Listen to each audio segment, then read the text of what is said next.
কাকসার ডাকবাংলো এলাকায় বর্তমান দুর্গাপুর লোকসভা কেন্দ্রে তৃণমূল সমর্থিত প্রার্থীর সমর্থনে লাগানো ব্যানার পোস্টার ছিঁড়ে ফেলার অভিযোগ উঠল দুষ্কৃতীদের বিরুদ্ধে।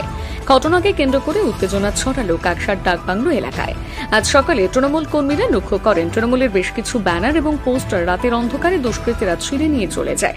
এই বিষয়ে তারা কাকসা থানায় লিখিত অভিযোগ জানায়।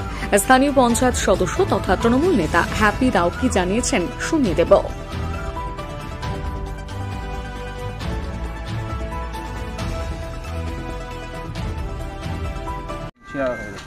চলি লোকসভা নির্বাচন উপলক্ষে আমরা আমাদের তৃণমূল কংগ্রেসের যিনি মনোনীত প্রার্থী কীর্তি আজাদ মহাশয়ের বেশ কিছু ব্যানার এবং ফ্লেক্স আমরা লাগিয়েছিলাম।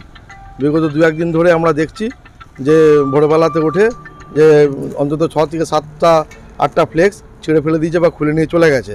এটা আজকে ভোরেও আমরা এই এলাকাতেও দেখছি, এইখানটাতেও দেখছি একটা ফ্লেক্স আমাদের লাগানো ছিল, সেটাও কে বা কারা যেন খুলে নিয়ে চলে গেছে। আপনারা তারপরে কী করলেন?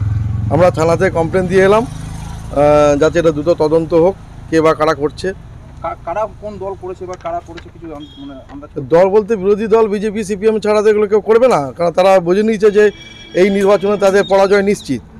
সেই জন্য ওরা একটা এরকম একটা নোংরা কাজে নেমে পড়েছে। উন্নয়নের লড়াই না থেকে এলাকার মানুষ যেহেতু দূরে সরে গেছে, তৃণমূল কংগ্রেসকে একটা বিব্রত করার চেষ্টা করছে। বিরোধী দল ছাড়া এগুলো কেউ করতে পারে না, বিরোধী দলেরই কাজ এগুলো। দলের উচ্চ নেতৃত্বকে জানিয়েছেন? হ্যাঁ, দল উচ্চ নেতৃত্ব জানিয়েছি, উচ্চ নেতৃত্ব বলেছে আমরাও ব্যবস্থা নিচ্ছি উচ্চ দপ্তর থেকে। প্রশাসন কি বললো? প্রশাসন বললো আমরা জমা দিয়ে এলাম, বলে আমরা তদন্ত করছি, দেখা যাক কীভাবে সমাধান করা যায়। আপনার নাম আর পদের? আমার নাম হ্যাপি রাও, আমি এলাকার পঞ্চায়েত সদস্য। দেখুন, ভারতবর্ষের বহু রাজ্যে বিজেপি ক্ষমতায় আছে, ওখানকার বিরোধীরাও কোনোদিন বিজেপির উপরে এরকম অভিযোগ তোলে না যে তাদের পোস্টার ব্যানার ছেঁড়া হয়। এই অপসংস্কৃতির রাজনীতি পশ্চিমবঙ্গে তৃণমূল কংগ্রেসের আমদানি করা। বিরোধীদের বিজেপির পোস্টার ব্যানার ছিঁড়ে তাদেরকে প্রচারে বাধা দেওয়া, সমস্ত রকম কলাকৌশল এরা দীর্ঘদিন ধরে করে এসেছে।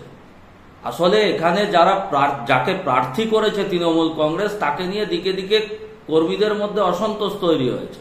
সেটা টিভির পর্দার মাধ্যমে আমরা দেখতে পাচ্ছি। এইরকমই কোনো বিক্ষুব্ধ গোষ্ঠী বা বিক্ষুব্ধ কর্মী তৃণমূল কংগ্রেসের তারা পোস্টার ব্যানার ছিঁড়ে ফেলেছে। এখন এটা কারোর উপর দোষ চাপাতে হবে? তো বিজেপি আছে এখানে, বিজেপির উপরে চাপাও। আসলে এই কেন্দ্রে দিলীপ দাকে বিজেপি প্রার্থী করায় তৃণমূল এখন বুঝতে পারছে এইটা আমরা 100% হারতে চলেছি বর্ধমান দুর্গাপুর লোকসভা কেন্দ্র। সেই জন্যে প্রচারে ভেসে থাকার জন্য আজকে বিজেপির উপরে দোষারোপ করা হচ্ছে।